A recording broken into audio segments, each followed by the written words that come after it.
Welcome you all children. We have already learnt part 1. In part 1 we have learnt the poem All the Words Are Stage. Also we have learnt the meanings. In part 2 we will be learning about the figures of speech and critical appreciation of the poem. Let's learn the figures of speech. See this line children. All the words are stage. It's a metaphor. The poet indirectly compares the word world to the stage of theatre. Number 2. And all the men and women are merely players. Here there are two figures of speech. They are suitable to this line. Metaphor. The poet indirectly compares men and women to players of a play. And alliteration, because the sound of the letter A is repeated for poetic effect. Third one is creeping like a snail unwillingly to school. Children, if you see this line, you can see the word like. The use of the word like shows a direct comparison between schoolboy and the snail. So this is simile. This is also an inversion because the order of the words has been changed for poetic effect, and the correct order should be creeping like a snail to school unwillingly. Alliteration is also suitable to the given line because the sound of the letter S is repeated for poetic effect. And the next line is they have their exits and their entrances. The figure of speech metaphor suits this line because the poet indirectly compares life and death to entrances and exits. Same way, alliteration, because the sound of the letter E is getting repeated for poetic effect or poetic beauty. The next one is seeking the bubble reputation even in the cannon's mouth. The figure of speech is metaphor because there is an indirect comparison between danger and cannon's mouth. So the poet indirectly compares danger to cannon's mouth. Then also metonymy. The poet has used words cannon's mouth to represent its close association with death. Hyperbole. The figure of speech hyperbole is also suitable to the given sentence, given line, because the statement is over exaggerated. The need to build a reputation has been exaggerated by stating that in order to build a reputation, a person would be willing to face even death. Then comes the next line, and then the lover sighing like furnace with a woeful ballad. If you see this line, children, you will come to know there is a word like. Again, that means it is simile. The lover's deep breath is compared to that of a furnace. So, simile. Then this is also onomatopoeia because the word sighing denotes the sound of the lover's sigh that is similar to that of a furnace. So it is onomatopoeia. Then transferred epithet. You know it very well, children. When comes this transferred epithet? When there is an adjective which is transferred from one word to the other. Here in this line, the epithet, that is the adjective woeful, has been transferred from the word lover to the ballad. And also this line has alliteration because the sound of the letter W is repeated for poetic effect.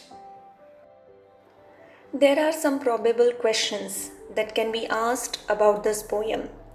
Question number 1, simple factual questions in the form of fill in the blanks, match the pair, web diagram, table, etc. Then vocabulary questions. In vocabulary, meanings, opposite meanings can be asked. Then poetic device. In poetic device, either the line will be given, you will be asked to name and explain the figure of speech of the given line, or maybe figures of speech will be given and you will be asked to find out, identify the lines that suits the given figure of speech. Then rhyme scheme. Children, this whole poem doesn't have any rhyming scheme, so it is a free verse poem. Then comes question about personal response, where you will be asked a question and you are expected to be giving your own opinion about it. Then critical appreciation of the poem. The title, name of the poet, rhyme scheme, theme, that is central idea, and figures of speech. Then special features of the poem, type of the poem, language, tone, implied meaning, etc. These are the details, these are the headings which you need to elaborate in your answer in the critical appreciation of the poem. We have already learnt earlier, children, while writing the appreciation of the poem, the name of the poem, name of the poet has to be written. Rather, all those points have to be described very well with minute details, but into a paragraph format. So let's begin.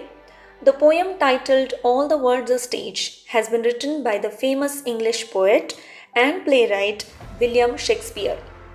Now in the next paragraph, we will write about rhyme scheme. There's no specific rhyme scheme in this poem, but the poet has written the poem with a steady rhythm of 5 beats in each line. Because of this uniformity in rhythm, the poem is a blank verse. The next heading, actually the point which you are going to describe, is central idea or the theme of the poem. The poem is primarily just a metaphor about life. Each man has various roles to play throughout his life. It shows that the life is arranged in a particular order wherein each individual lives his life according to different phases. It highlights the theme of the perpetual changes in life. Now children, in the next paragraph, you need to talk about the figures of speech. The figures of speech which you have observed throughout the poem. So, this paragraph has to be written about the figures of speech. The figures of speech used in the poem are simile, metaphor, alliteration, inversion, onomatopoeia, hyperbole, repetition, and transferred epithet. Then children, you need to explain those many figures of speech that are used very effectively in the poem. See this paragraph. There are many examples of imagery in the poem where the visual and auditory images are expressed very clearly. The words like mewling, puking of the infant in the nurse's arms, then whining of the schoolboy are examples of imagery. When these words are read out, children, definitely they create images in your mind. The poet uses narrative style to clearly describe each stage of life. Then children, the last paragraph where you need to write why you like this poem. Actually children, this point is nowadays it's not needed to write, but even if you write it, it will definitely enhance your marks, or it will give good impression on your examiner's mind. Children, we have learned the poem All the World's a Stage. We also have learned figures of speech, paraphrase, and critical appreciation of the poem. Now you need to write it in your classwork. Children, will be meeting in the next video session. Till then, thank you.